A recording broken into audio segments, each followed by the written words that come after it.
Good morning and welcome to Beginning the Day with God on Wednesday the 4th of September.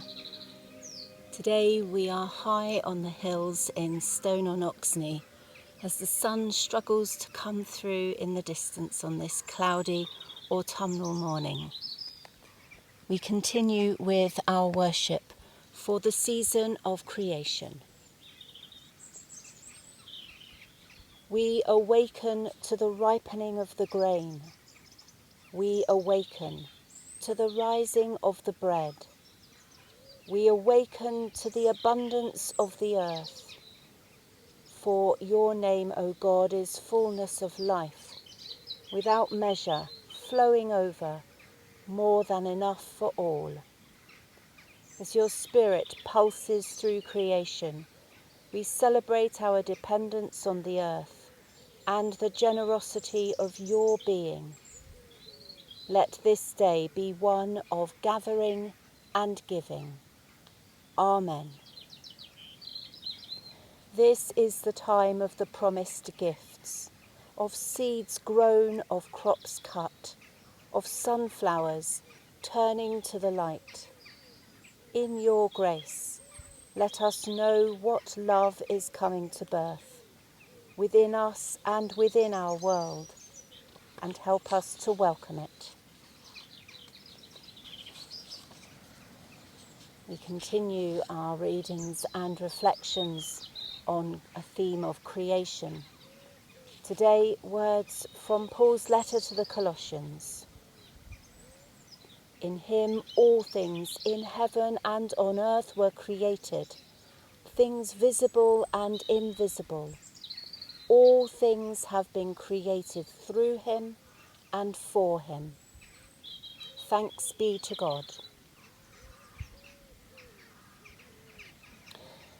Maximus the Confessor, a figure who will return as we journey through this season together, was, as a young man in the early 7th century, rising fast through the ranks of Constantinople's high society. However, he renounced this life to become a monk, first in what is now Turkey, and later in North Africa, where he became a prolific writer. Maximus wrote about how the universe was created out of nothing by God.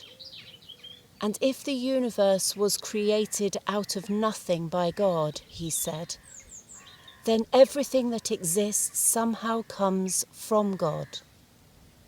And if everything that exists somehow comes from God, then everything contains some imprint, some essence of the Creator's intention within it. This means that the amazing diversity of creation tells us something profound about the power and imagination of the Creator. It also means that as we pay attention to the world around us, we can begin to see God's fingerprints in all that has been made. A constantly flowing stream reminds us of God's unfailing mercy. The rugged bark of an exposed tree speaks of God's protection. A mother bird sheltering and providing for her chicks is an image of God's care. A night sky full of stars reveals the overwhelming magnitude of God. On their own, each of these only says a little about God, but together they build up a picture of the Creator. What signs of God's fingerprints can you see around you today? Amen.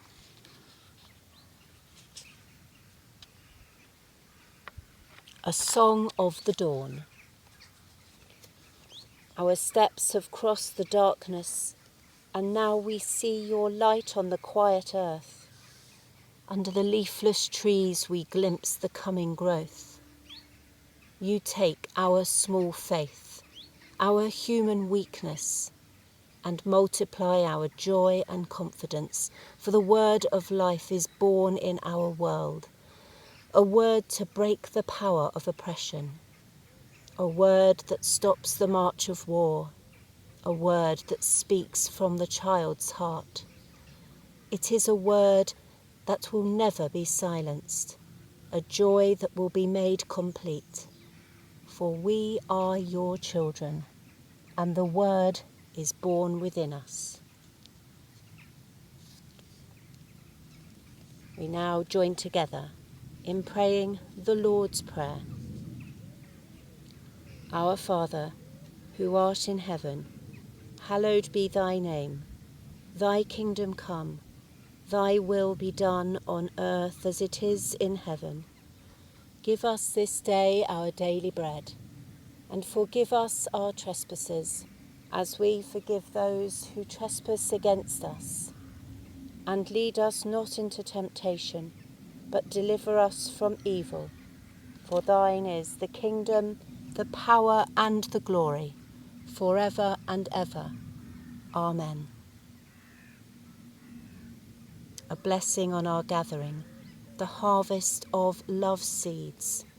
A blessing on our giving, born of fearless strength. A blessing on the first fruits, the taste of heaven's plenty. A blessing on the opening road, the energy to start anew. This blessing we ask of her, the seed of creation, the bread of life, the spirit of the wild. Amen.